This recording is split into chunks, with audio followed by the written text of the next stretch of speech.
Guys, I'm going to make this video clarifying things about cheat reps because as I've been bringing dumbbell cheat rows or croc rows, whatever you want to call them back, I've been getting more and more negative comments, which is fine. It's fine. Rightfully so, because a lot of people are just uninformed and ignorant. And I'm getting a lot of these comments from two types of people. Noobs that don't understand training principles, and people that are a little more advanced that still don't understand this or have never tried this before. So cheat reps. Let me confirm that I don't just do cheat reps, guys.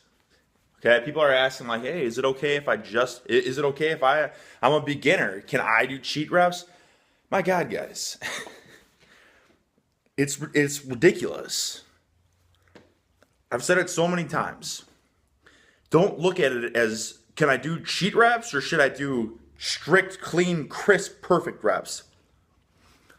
Do clean reps. Perfect, crisp form until your form starts to break down a tad bit. And then as you get heavier and heavier, yeah, you'll have a little form breakdown, but start to use a little more body English then. And the whole point of this is to better potentiate your nervous system so that you're stronger. It literally will make you stronger if you do really heavy sets of cheat reps. You're firing up your nervous system. So when you do that, you can drop back down and use crisp, clean form on a heavier weight that you wouldn't have been able to use crisp, clean form with if you did not potentiate your nervous system by doing those cheat reps in the first place. Your nervous system is fired up. It's essentially no different than, and I don't condone any drug use, but it's no different than if taking a drug that will make you stronger but not bigger. That what that drug is doing is it is increasing the efficiency of your nervous system. It's potentiated to a higher degree. Therefore, strength gains, like sprinters, for instance, that aren't like jacked, but they're super fast. And they're super fast probably because they're really explosive and really strong, like the ones that are doping. They're probably taking something like that. So you're doing this in a drug-free manner by utilizing super heavy cheat reps. Boom, fired up nervous system. It's stronger, it's more efficient, so that when you drop back down, now you can better handle a heavier weight that you wouldn't have been able to without utilizing some cheat sets. People ask me, what's the point of doing these cheat reps? Like when they see a video that I upload where it's like really sloppy cheat form. Guys, I'm just going to be brutally honest with you, as I always am, about everything. Like the odd lifts and the partials and all that. The video that you're seeing is one set out of, 20 sets. And the reason that I upload those peak heaviest sets is because it's YouTube, it's the internet. Essentially, everyone makes a channel for entertainment purposes. If you're not trying to make your channel entertaining, then what's the point of it? No one's going to want to watch it in the first place. What is the point of your channel if not for entertainment? So of course, I'm going to upload the heaviest set, which in this case for rows is going to be the sloppy super cheat set. But that's again why I'm making this video. For the noobs, if you're going to do rows and you're asking like, can I do cheat rows? I mean, I get it because I was at that point before. I've been training for going on 20 years. So it's common sense to me, but I guess not for everybody. Newer lifters. It doesn't make any sense. Like, can I do cheat row? Like, what are you just going to jump into a super heavy weight that you can't handle without cheating? Or are you just going to cheat your super light sets? Like, you're going to use tons of body English and something that you can use strict form with? Use the strict form. It's like, it's not black and white. It's like this other argument with like rack pulls versus deadlifts. It's not black or white. They're different tools in the toolbox. Doing just partials is not going to make you super strong.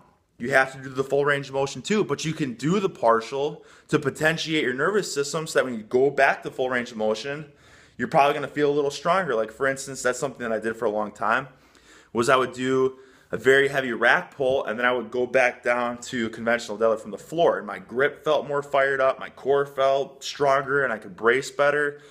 But if you're just going to do rack pulls, don't expect to have any gains added to your full range of motion. Specificity, that's the key with everything. That's why it's like you're not going to, would you just use, like it's any other different type of stressor, like technique that you could utilize. Would you just do drop sets for every single set of your training? I don't use them, but would you just use blood flow restriction bands for every single thing you do? Right? They're just different tools in the toolbox. Would you just do forced reps? Would you just do negatives for everything you do? No, it's the same thing with the cheat. Are you just going to cheat rep every single thing you do? Of course not. It's not black or white. You got to look at these things as these are different techniques that you're utilizing. And what you're seeing from my channel, like a lot of people have thought that, in all honesty, I would do 1 rep a day. Like I've seen people come like, oh, how does he get so big or strong doing 1 rep a day? Do you honestly think that I do 1 rep a day? Like I'm just gonna record my entire, like I don't record my entire workout. I record 1 top set, the set that in my eyes is gonna be the most entertaining for people to watch. There's a lot more to it. Like the row video that I uploaded yesterday was, I don't know, 20 seconds. But I did rows for probably an hour and a half. Was I doing cheat reps and super sloppy, body English and all that in every single set? No, of course not. I started with 60 pounds and perfect pinch and squeeze and hold on the top and, you know what I mean, control the negative and thinking a little bit about tempo. And then as I can't do that anymore, start to cheat it more and more. And then once you hit that peak cheat set, drop back down and try to use pretty clean form again. It's like the argument, oh, do low reps and heavy weight build muscle, or do high reps and lightweight build muscle? Well, bodybuilders do lightweight and high reps. And look at them, they're jacked. But then there's powerlifters that do nothing but singles, and there's some jacked ones too. You got to utilize them both. Like to me, it's common sense. You should be doing low reps and high reps.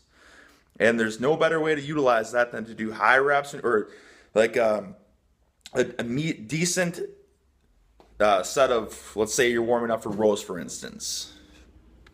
5 to 10 every warm-up set as you get to your top peak set where you're doing some cheat reps or whatever you're going to do, and then drop it back down and then do some super high rep sets when your nervous system's peaked. And you can do super high rep sets that if you didn't do those cheat sets, you wouldn't have been able to do without potentiating your nervous system. Do you understand what I'm saying? For instance, if you're doing rows and you get to, we'll just take Johnny Newby, right? He can only row 50 pounds with clean, perfect, strict form. But he can get up to a 100-pound dumbbell with a lot of cheat and a lot of body English and a lot of knee bend in there. So he does that for a set. And now he could drop probably back down to 60 or 70-pound dumbbell, and he's going to be able to handle that much better than if he just went from his 50-pound set. And he's like, well, I'm going to try to handle this 60 with perfect, strict form. You understand what I'm saying? Like it's just another technique to instantly get stronger. That's really all it is. That's the, like, partials and cheat reps, they're going to instantly get you stronger. But that's not to say that that's all you can utilize to keep getting bigger and stronger is cheat form. You have to use clean form as well. Use the cheat form and the partials to instantly get stronger so that you can better perform your full range of motion and your strict reps. That's probably the most basic, easiest way that I can explain that. So when people are saying, well, what's the point of this is the most useless exercise that I've ever seen, when they're looking at a a sloppy set of 3 to 5 reps or whatever with tons of cheat.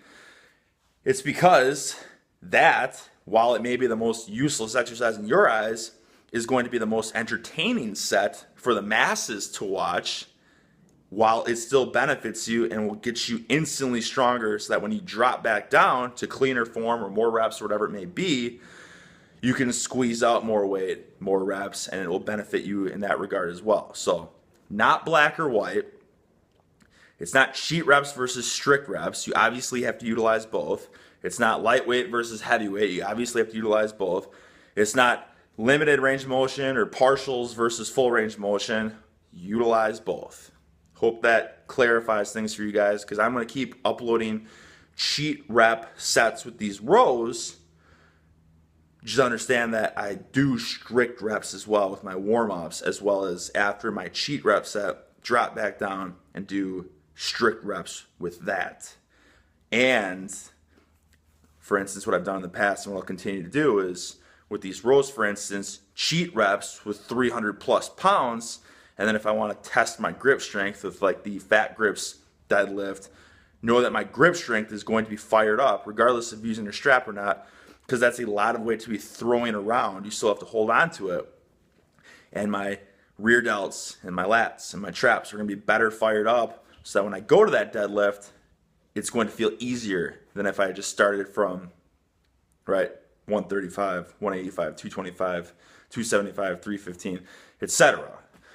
Guys, let me just summarize this all by saying cheat reps, they're just another tool in the box. The most basic way, the most cliche to use. You can't build a house with one tool. But cheat reps are a pretty important tool. They're like a hammer, for instance. You should utilize them, but just know that it's not the only thing, right? It's not cheat reps or strict form. Anyways, now we're getting to the point where we're just rambling. Let's get intense.